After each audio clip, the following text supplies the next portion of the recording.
All right, welcome back, everybody. Next session, we will be talking a bit about enhancing member engagement, retention and fellowship, and also running a fun and engaging meeting to help fight Zoom fatigue. So please welcome back District Membership Chair Carol Landry and District Trainer Claire Roberts. Hi, let me share the screen again. Well, thank you, Mark. I think I gave a little teaser for this presentation. Question on our last session, which was really about how can we enhance our member engagement, keep our retention strong, and just enjoy the fellowship with each other. Next slide.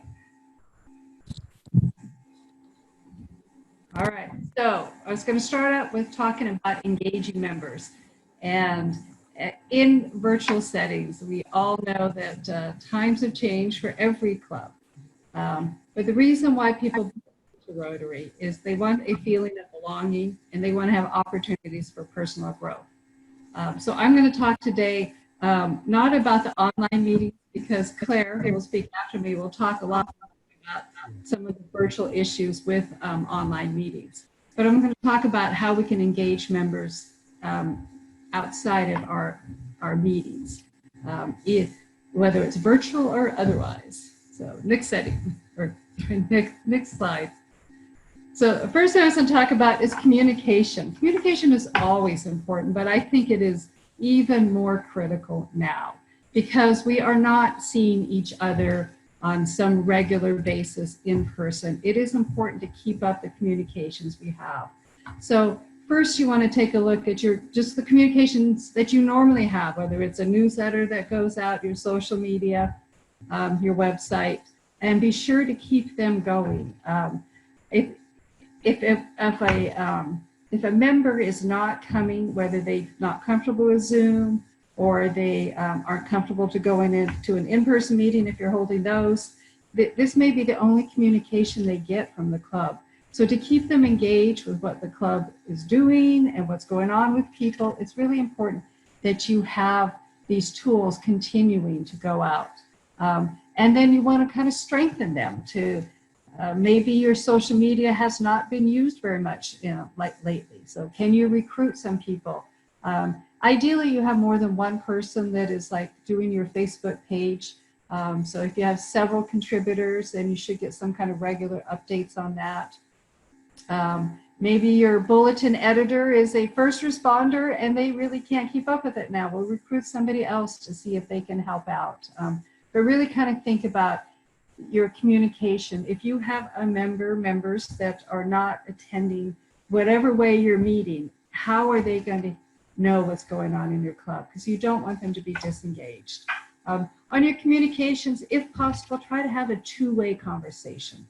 I've seen some good social media where people ask them, they'll have like contests or trivia questions, or sometimes it's more aimed at the members where they'll have questions about, do you remember this? Or does anybody have a picture of this? It can be something historical or maybe something that's going on now. But if you can have any way to get people to kind of engage more, that kind of keeps things going there. You might consider having a phone tree for members to keep in contact. We did see some clubs were doing this particularly early in the year when they might not have had any meetings going. They did set up where members would call each other.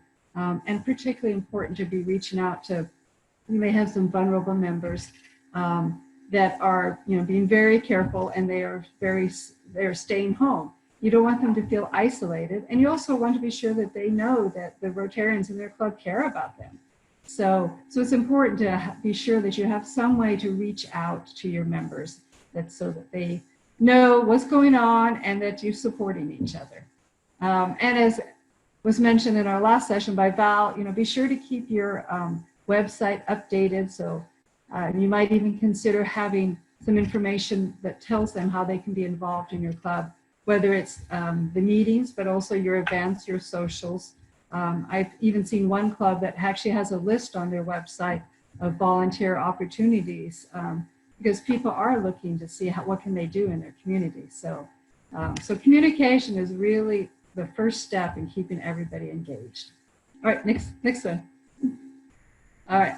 And the second thing is really be sure to be social. Don't forget the social aspects of all human beings, including Rotarians. Um, whether it's in your club, hopefully you are still able to have some type of social time during your regular meetings. But also, that's not enough. You want to be sure to have social gatherings outside of your meeting. It might just be, video chats, happy hour Zoom calls. We've seen quite a few of those. I've seen some fun, some projects that people have done on Zoom, but it could also maybe be just meeting in smaller groups. I know the Chico Club recently, and it's a large club, and they divided into much smaller groups that were able to have a social event, sometimes in person or sometimes by Zoom or both. So that's something to think about and especially if your club normally does socials, maybe you have a monthly happy hour, don't give up on those. You want to go back and try to keep as much as you can. You may have to do it differently, but if you can keep up the traditions of your club, I think that really helps people keep engaged. You can also think about, is there a challenge that members can take part in? I know a popular one right now is this reverse scavenger hunt. I've seen one that's been going around where people are you bring what you would take if you were going to a Rotary convention, and then they ask to see what you have in there. But the internet, just a Google search will bring you a ton of ideas of things that you can have fun with. It's just really trying to take the time. Hopefully maybe you have a social director or somebody who's kind of in charge of social activities, or maybe it's just somebody in your club who's very social and they like to do fun things, but just try to recruit somebody that can set up these type of social activities that are just for fun. They're not fundraisers, they're not your regular meeting, they're just for fun. And then don't forget your newsletters, bulletins, website, it can help to put some fun things in there to remind people that we like to have fun, and even in these times when sometimes the news is not too good, it is good to have a sense of humor. So, and I'll thank Steve Black, who I think sends out every day a little joke of the day, and I find them pretty funny. So things like that. All right, next slide. And service. So we are service clubs, and we don't want to stop providing service in our community. It is a challenge now. The first thing to do is really look at the traditional things you do, whether they're fundraisers and service projects, and see, can they move online? We definitely see, and I should say there will be a lot more about this in the third session, which we'll be talking about virtual fundraisers. But I have seen, I know both Woodland, Luna Vista, and Fairfield, they traditionally do a big brew fest, and both of them have moved online where you basically order beer, food, that type of thing, and it's a pickup type situation. I have seen some clubs say that they've raised as much money as they did normally, because I think people really want to support these fundraisers. They know that it's a challenge for all of us. So service projects, the same thing. Is it possible? Is there a way you can still do it? You may need to do it in smaller groups. You may need to move it to donations, as you can see from a couple of these pictures. There is a lot of needs in our communities now. Some of them are new because of the pandemic. And is it possible that your club can help with those? So take a look at that. You might want to reach out and look, is there new projects you haven't done in the past? So talk to the community partners that you work with, or maybe new community partners. So engage with other community organizations, Meals on Wheels, food banks, homeless shelters. They are under tremendous pressure right now. And if there's anything you can do to help out, it'd be good to work with them.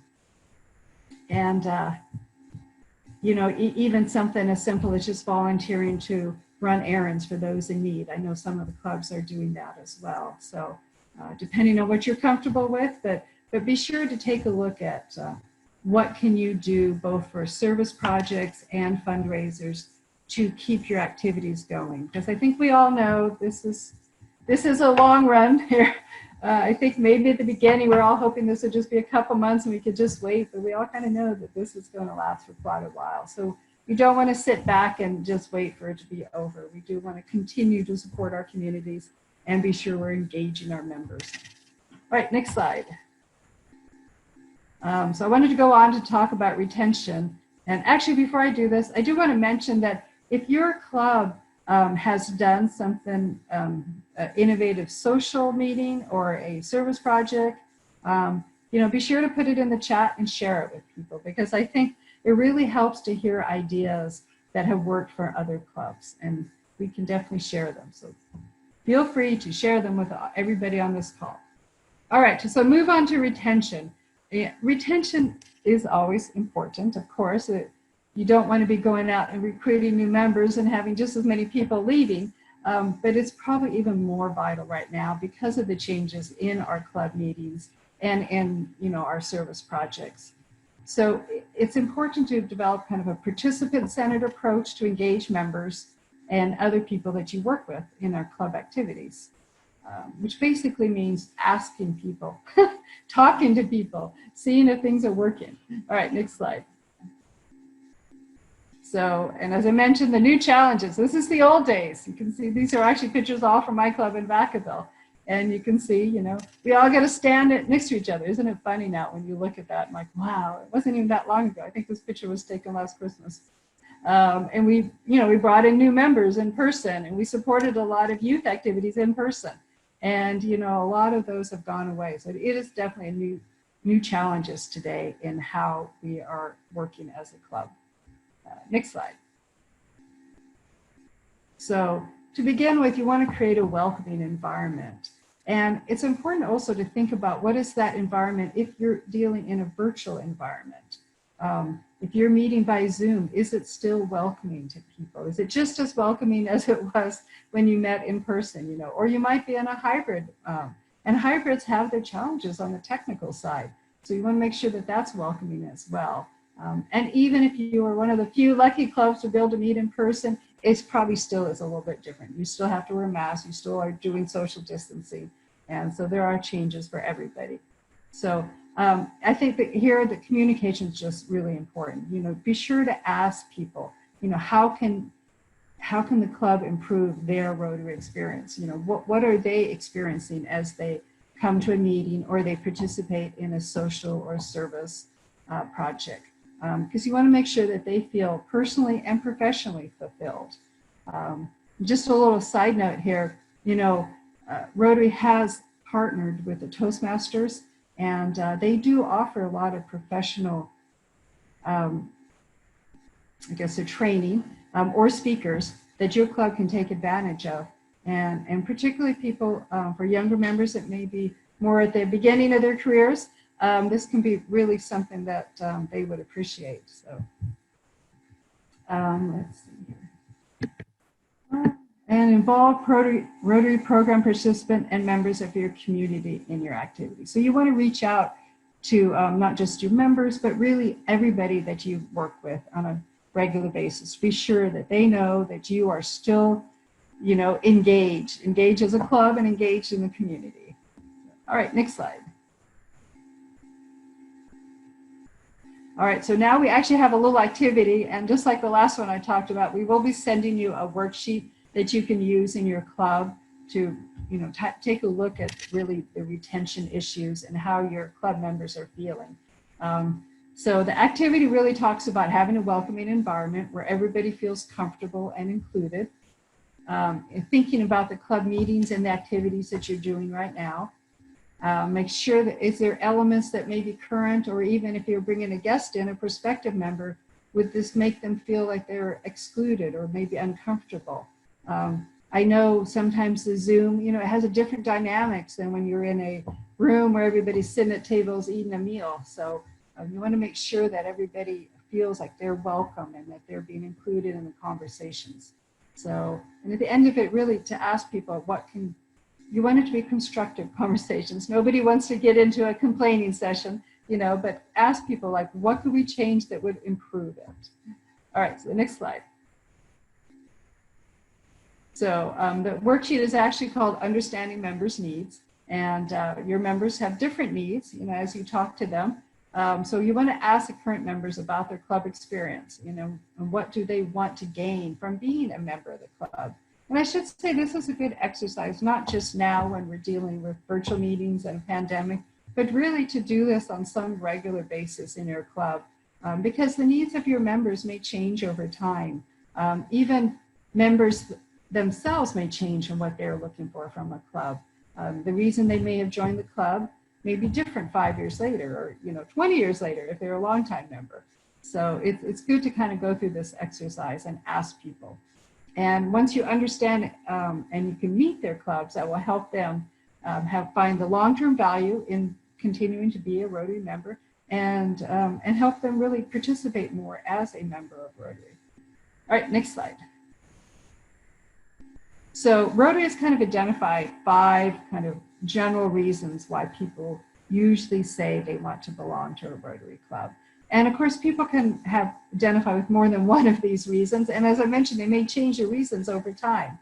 But the 5 reasons that we generally find people will say is, first and foremost, they want to participate in grassroots local service. I think all the surveys that Rotary has done has shown that local community service, volunteering is often the #1 reason people cite for why they have joined a Rotary club.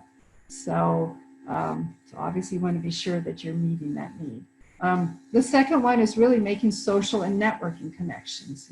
Often people come in because they want to meet new people. They want to learn more about their community. They want to see maybe people outside of their own normal little personal and work group. And I would agree that I certainly have enjoyed meeting many people in Rotary that I would normally never have come across without being a member of Rotary. So that's an important group as well. The third one people will cite is seeking leadership opportunities. People want to come in and learn more about whether it's speaking publicly or leading a group of volunteers, which I think all of us know is different than leading your employees. It has different challenges for sure. So, and as I had mentioned earlier, kind of the Toastmasters or just any kind of professional development can really help in this area. And it's also important that you allow people to kind of move up some kind of leadership ladder, or, maybe you don't want to overwhelm them, of course, but, give them some chance to take on a project or something like that. So that would be the third one. The fourth one is participating in and maintaining the traditions of their clubs.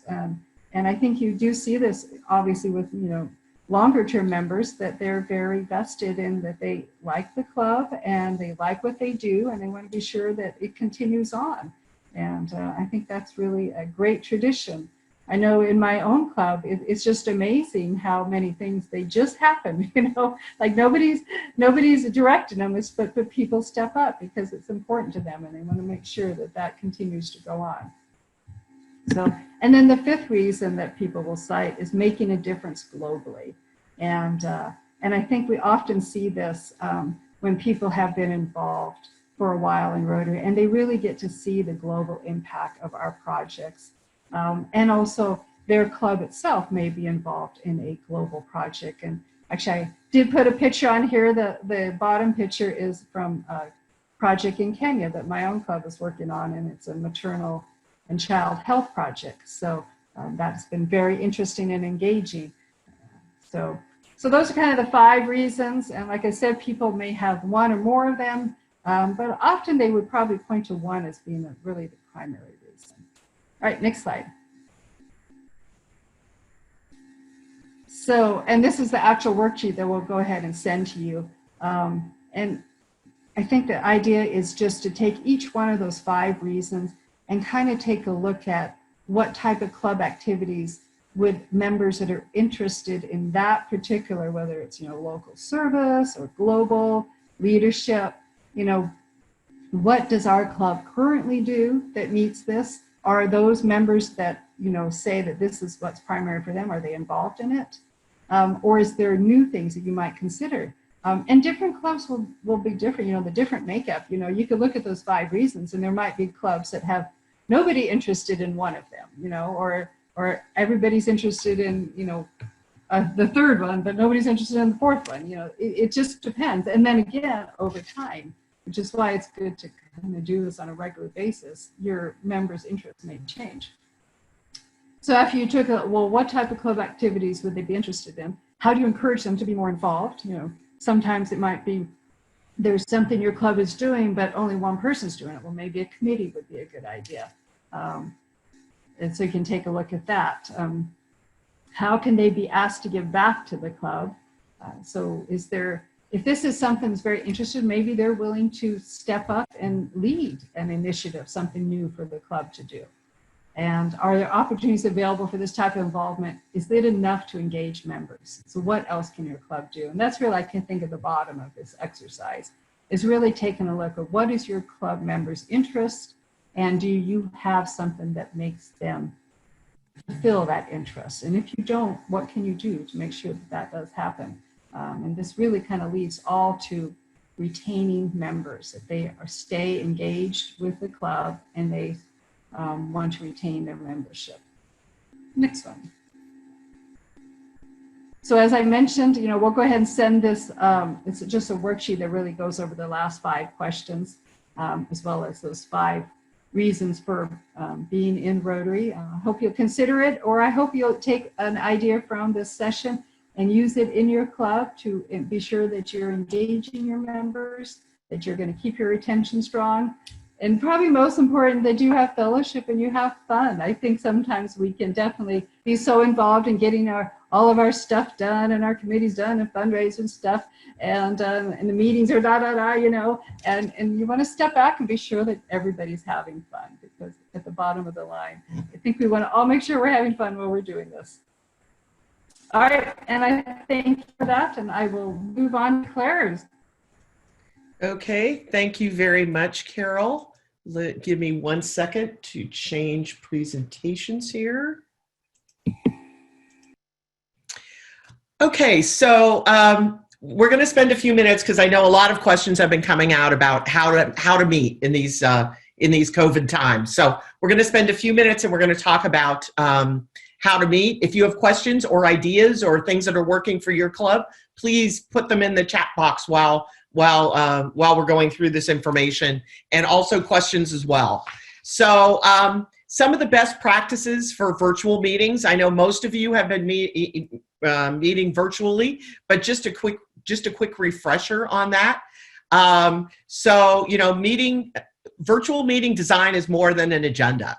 So you need to have some standards. You need to have some, you know, kind of rules of the road for your club in terms of, you know, what are your guidelines? Every club is different. We all know each one of us has our own personality, and what works at one club may not work at another. So just make sure that everyone's comfortable with the meeting norms, the structure of the meeting. Some people have tried to take a structure very similar to their in-person meeting and take it online. Others have totally changed up their structure. But again, it's what works for your club and what your members are comfortable with. And then preparing and sharing the agenda. Do we know who the speaker is? Do we know what's going to happen? Do we have expectations? You know, a lot of us, as was said earlier, I don't know about you, but in March, when my work told me I wasn't going to go to work, it never occurred to me that I would still be working from home in September. So Zoom meeting is, you know, meeting virtually is, you know, exhausting, especially for those of us who are working as well, because that's the way we interact with everybody these days. Can't tell you how much I'm looking forward to actually going to a meeting in person again. Virtual meetings, you know, you need to have somebody managing the technical stuff. You know, create a cozy environment online. Give people an opportunity to join ahead of time so that they can, you know, talk to one another, so they can interact. Maybe people want to stay afterwards. Have a moderator, making sure that everybody's comfortable. You know, and those moderators need to be somebody who's willing to, you know, kind of roll with it sometimes, because everything doesn't always work out the way that you want it to. But making sure that you're creating a welcoming environment, so when you do have guests, because somebody wants to come to your meeting because you're having an amazing speaker, using the techniques for finding amazing speakers or accessing speakers from other parts of the world, then the technical pieces even become tougher.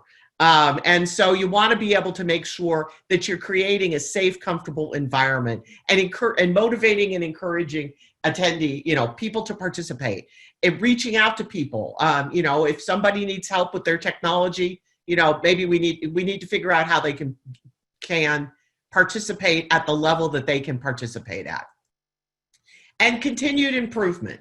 We've been doing this now for a few months, so it doesn't look the same way it did back then. How do we continue to evolve, continue to make these meetings compelling, and continuing to humanize our meeting room and make it something where people want to come in? So, I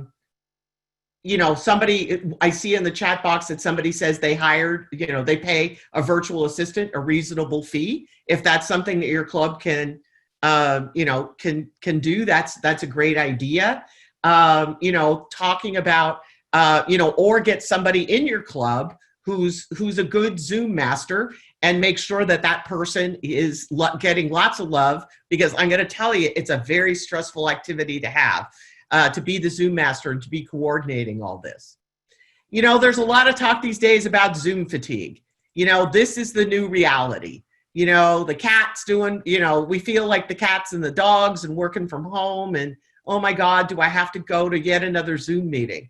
So, when at first it went really well. It was kind of new. We were learning things. We had a common challenge. But now we're just finding that, that remote meetings are, the fatigue is real. And we know that there's stress, and people have a lot of stress in their lives. Some people are, trying to teach kids at home while they're trying to work. They're trying to figure out how to navigate the work environment. They have jobs that may or may not be conducive to actually working remotely. They may have adult parents that they haven't seen in a long time because, because they're older and they have health issues. You just don't get that same level of interaction. And so, also the idea that, we're home with our partner more than we have ever been before. And even those things are important that we realize that that's what our members are actually experiencing. Set some boundaries, have some times, Llama in the Sunrise does our monthly to get photo. Thank God it's the last Friday of the month happy hour, and we are keeping it to an hour, a little longer, but be respectful of people's times. If you have the opportunity to participate in a Zoom meeting via laptop instead of on an iPad or your phone, that can help too with Zoom fatigue.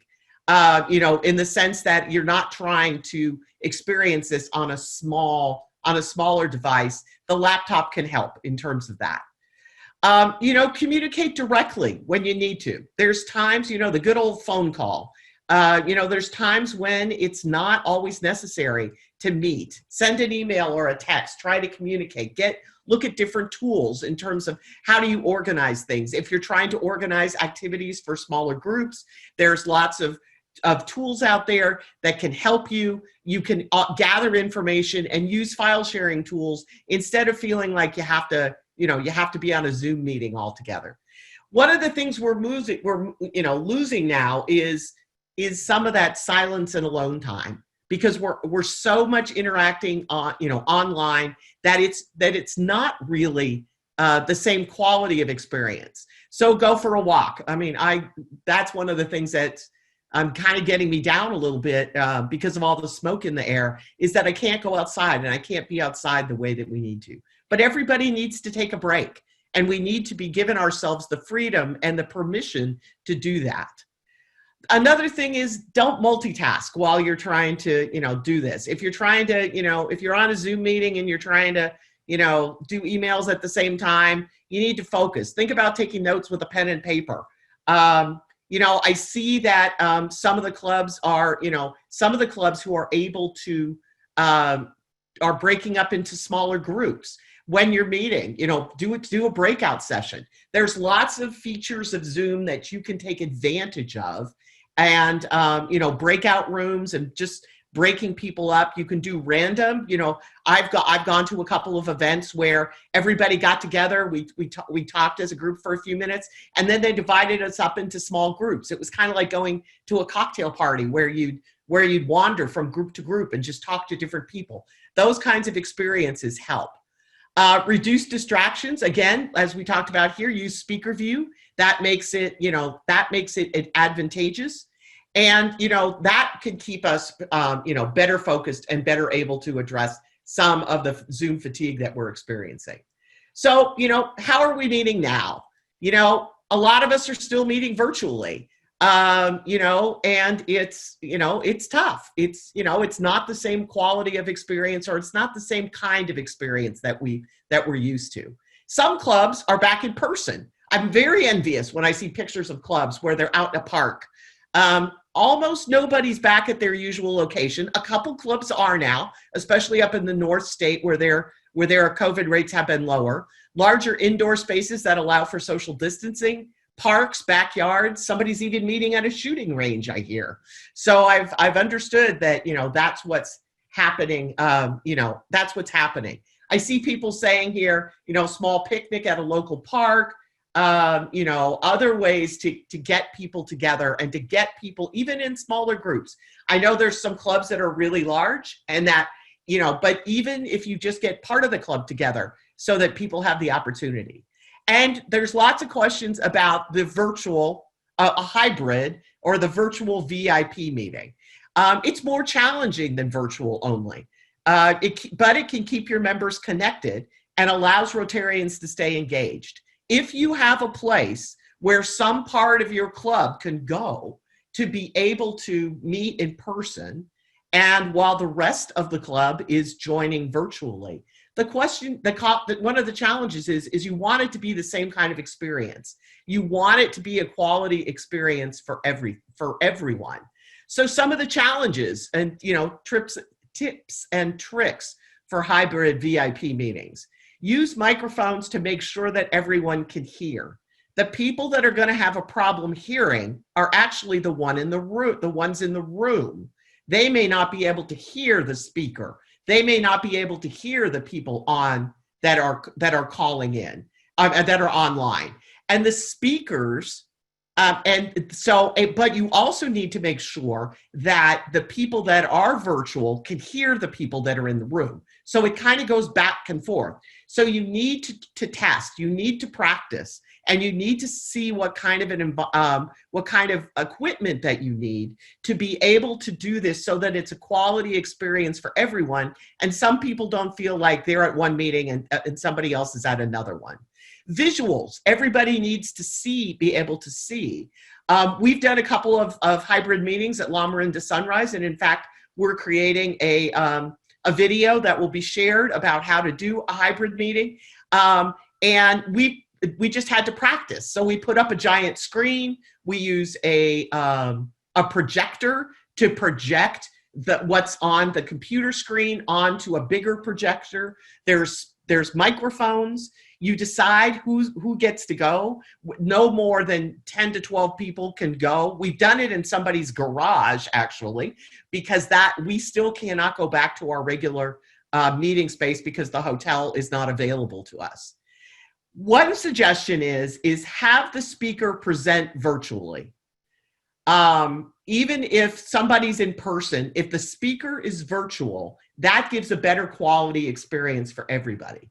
If the speaker is in the room, sometimes that doesn't give a good experience. But if the speaker's virtual and you deal with the seeing and the hearing, then that works as well. And again, use a moderator, as we talked about, and practice. That's the key. You know, the goal is to keep us fun and engaging. You know, use icebreakers, do lots of other things. You know, try to keep it fun. It doesn't need to be serious. We are a fun group of people, and that's one of the things that I think people, you know, that attracts new members to us, is that we are a group of people who give back to our communities and care about our communities and make a difference in our leadership roles in our communities. But we also care about one another. We have a good time together, and it's important that we're able to, to do that. So that's the presentation that I have. I'm going to end the slideshow and then take a minute to just see if there's any questions. So hold on. Okay. And let's see. I see a lot of people talking about Kathy Durfee saying they had picnic. They had 66 members and about 40 came, which is cool. It also said that they've added a tell your Rotary story and ask a member to share each week. Lynn Jepson points out that she's, on her own. And so a phone call is much appreciated. Let's see. I would be concerned about getting a club member to provide text service and abusing that person. Well, Jerry, I can understand that. But it's also, if somebody's willing to do it, I would tell you that the care and feeding of your tech people is as important, is even more important in these COVID times. So let's see. Okay. Kathy was answering 2 questions at once. So there was about 15 people at the picnic, but that's good. So I think that this will give you some ideas. There are some handouts that we got from the zone about how to, about suggestions for activities. And we will send that out to everybody who was registered for today's event along with the other materials. So that'll give you some ideas. So at this point, and Cynthia Garcia says, meetings should be more like variety shows now, broken into segments. And it is important to mix it up and keep it different and make sure that you give people breaks, especially if you're having a longer meeting. So that being said, we are at the end of this session. Thank you. We are going to take a 5-minute bio break to set up for the next section. So please be back at 11 o'clock. And again, if you're here at 11 o'clock, we will have some entertainment for you. So take a couple minutes and we'll see you back here at 11 o'clock.